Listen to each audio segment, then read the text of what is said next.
தமிழ் தேசியம் என்கின்ற கோட்பாட்டின் முன்னோடிகளிலே ஒருவர் மாப்போசி என்று அழைக்கப்படுகின்ற மாப்போ சிவஞானம் அவர்கள். அந்த கோட்பாட்டை மீண்டும் கையிலே எடுத்து இப்பொழுது வலியுறுத்தி வருகின்றார் திரு சீமான் அவர்கள். அவருடைய நாம் தமிழர் கட்சியின் முக்கியமான கொள்கையாக அது இருக்கின்றது. பிஜேபி, பாரதிய ஜனதா கட்சி, மாப்போசி அவர்களின் தமிழ் தேசிய கொள்கையை ஏற்றுக்கொண்டிருக்கின்றது, ஆதரிக்கின்றது. ஆனால் அதே பாஜக சீமான் விஷயத்திலே, நாம் தமிழர் கட்சியின் விஷயத்திலே அவர் முன்வைக்கின்ற, சீமான் அவர்கள் முன்வைக்கின்ற தமிழ் தேசிய கருத்தை முழு மனதாக ஏற்றுக்கொள்ள மறுக்கின்றது. அல்லது மறுக்கின்றது என்று சொல்ல முடியாவிட்டாலும் மிகவும் தயங்குகின்றது என்று சொல்லலாம். பொதுமக்களிலே கூட விஷயம் தெரியாத சிலர் மாப்போசி அவர்களின் தமிழ் தேசிய கோட்பாட்டை இந்த திராவிட கட்சிகள் முன்வைத்தனவே, தனி தமிழ்நாடு என்கின்ற நாடு, அப்படிப்பட்ட ஒரு பிரிவினைவாதமாக பார்க்கின்றார்கள். ஆனால் மாப்போசி அவர்களின் கோட்பாட்டை நன்கு அறிந்திருக்கின்ற பலர் அவருடைய தமிழ் தேசியத்தை முழுமனதாக ஏற்றுக்கொண்டிருக்கின்றார்கள், பிஜேபியை போலவே. ஆனால் அப்படிப்பட்டவர்கள், பொதுமக்களிலே அப்படி இருக்கின்றவர்கள் கூட சீமான் அவர்கள் முன்வைக்கின்ற தமிழ் தேசியத்தை முழுவதுமாக ஏற்றுக்கொள்ள மிக மிக தயங்குகின்றார்கள். இதையெல்லாம் பற்றி நன்றாக தெரிந்து கொள்ள வேண்டும் என்றால், தமிழ் தேசியம் என்றால் என்ன, அதற்கான தேவை எதனால் உருவானது, எதை உள்ளடக்கி அது கிளம்பியது மற்றும் எதை எதிர்த்து அது கிளம்பியது, இவற்றையெல்லாம் பற்றி நன்கு தெரிந்து கொள்ள வேண்டியது அவசியம்.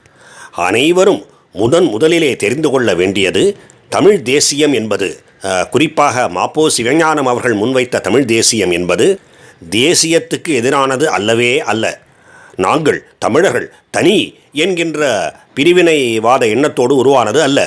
அந்த கோட்பாட்டுக்கு, மாப்போசி அவர்கள் முன்வைத்த அந்த கோட்பாட்டுக்கு, தேசியம் நமது பாரத தாய் திருநாடு என்கின்ற கோட்பாட்டோடு எந்த விதமான ஒவ்வாமையும் இல்லை. அது தேசியத்தை உள்ளடக்கிய தமிழ் தேசியம் அல்லது தமிழ் தேசியத்தை உள்ளடக்கிய தேசியம். இந்த இரண்டுமே ஒன்றுக்கொன்று மாறுபட்டவை அல்ல என்கின்ற தெளிவான புரிதலோடு ஏற்பட்டது. இப்படிப்பட்ட ஒரு கோட்பாட்டை நாம் அனைவருமே முழு மனதாக ஏற்றுக்கொள்ள முடியும், ஏற்றுக்கொள்கின்றோம். பொதுமக்களாகிய நாம் மட்டுமல்ல, அரசியல் கட்சிகளும் கூட, பாரதிய ஜனதா கட்சி அல்லது காங்கிரஸ் என்று எந்த கட்சியாக இருந்தாலும் இதை முழு மனதாக ஏற்றுக்கொள்ளும். இந்த கோட்பாட்டுடைய மையப்புள்ளி என்னவென்றால், தேசியம் என்பது மிக மிக சரி. ஆனால் தேசியத்துக்குள்ளே எங்களுடைய இனத்துக்கு என்று, எங்களுடைய மொழி, பண்பாடு, கலாச்சாரம் இவற்றுக்கென்று ஒரு தனி இடம் இருக்கின்றது. இதே பாரத தேசத்தின் மற்ற மொழிகள், பண்பாடு, கலாச்சாரம் இவற்றிலிருந்து அது வேறுபட்டு கூட நிற்கலாம். இந்த வேறுபாட்டை எல்லாம் தேசியம் என்கின்ற பெயரிலே முழுக்க நீர்த்து போக செய்துவிடக்கூடாது.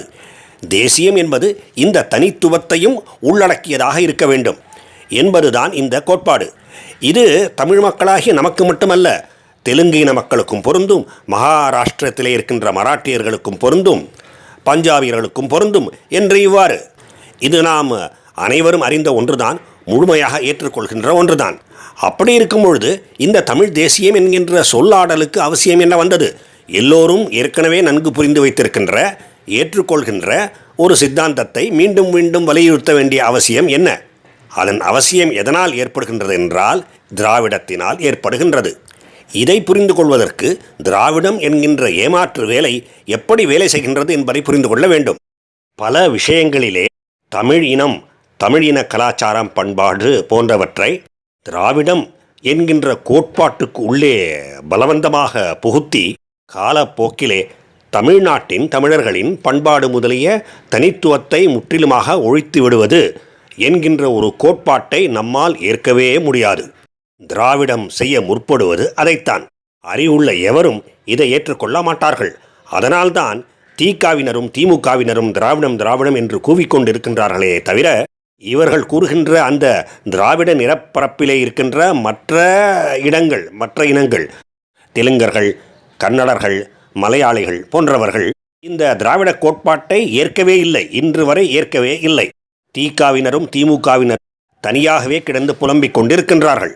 இதற்கு இந்த கழகங்களின் முக்கியமான சில புள்ளிகள், சில நபர்கள் தமிழ்நாட்டிலே வந்து குடியேறியவர்கள், தங்களுடைய பூர்வீகம் தமிழ்நாடு இல்லை என்பதை மறவாது இருப்பவர்கள் என்பதும் ஒரு காரணமாக இருக்கலாம்.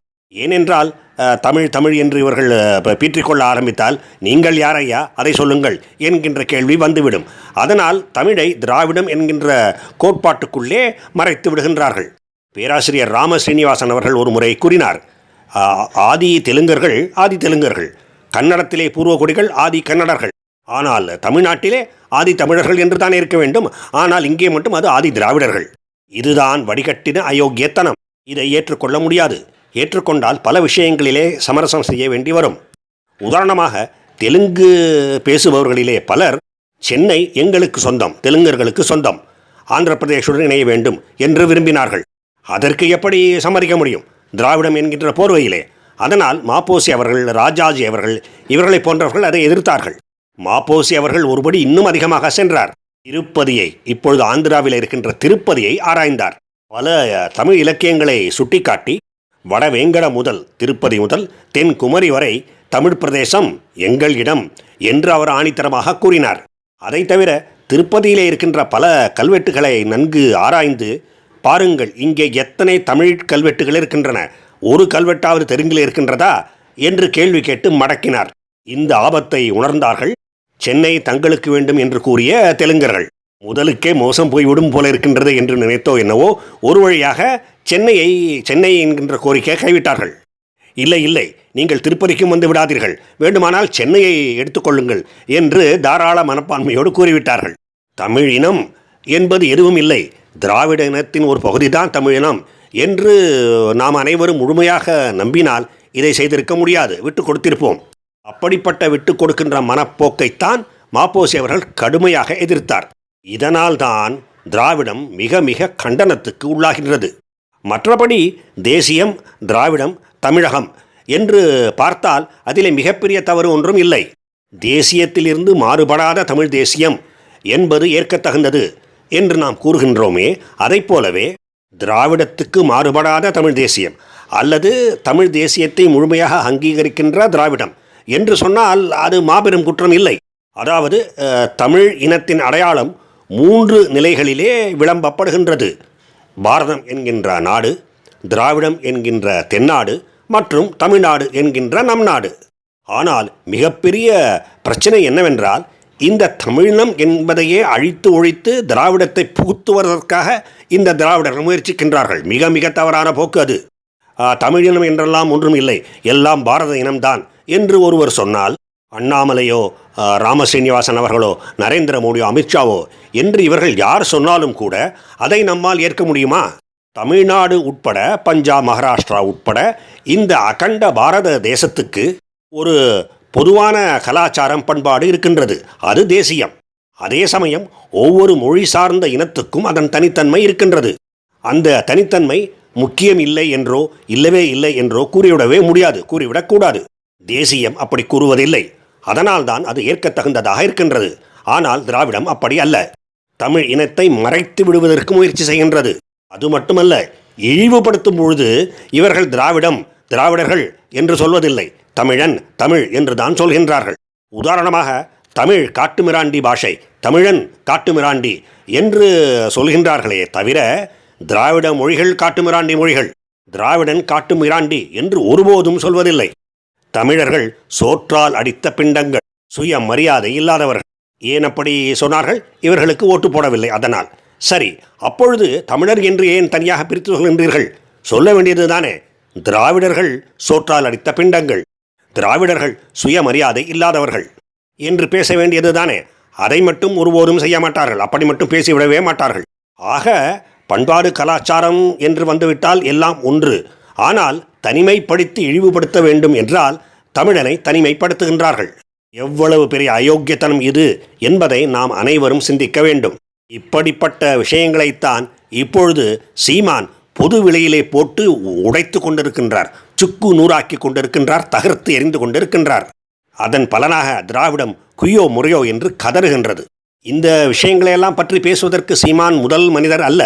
ஏற்கனவே பலர் இந்த விஷயங்களை பற்றி எல்லாம் பேசி இருக்கின்றார்கள். ஆனாலும் ஒரு மாறுபட்ட சரியான சிந்தனைக்கு தமிழ்நாடு தயாராகிவிட்டது என்றுதான் தோன்றுகின்றது. அதற்கான நேரம் இப்பொழுது கனிந்து வந்திருக்கின்றது என்றுதான் தோன்றுகின்றது. அதனால்தான் இந்த திராவிடத்தை பற்றியும் ஈவேராவை பற்றியும் சீமான் எடுத்து கூறுகின்ற அனைத்தும் காட்டு தீயாக பரவிக்கொண்டிருக்கின்றது. சரி, இப்படியெல்லாம் இருப்பதனாலே சீமான் அவர்களை நாம் தமிழர் கட்சியின் தமிழ் தேசியம் என்கின்ற ஒன்றை பாஜக முழு மனதாக ஏற்றுக்கொண்டு விட்டதா? இல்லை.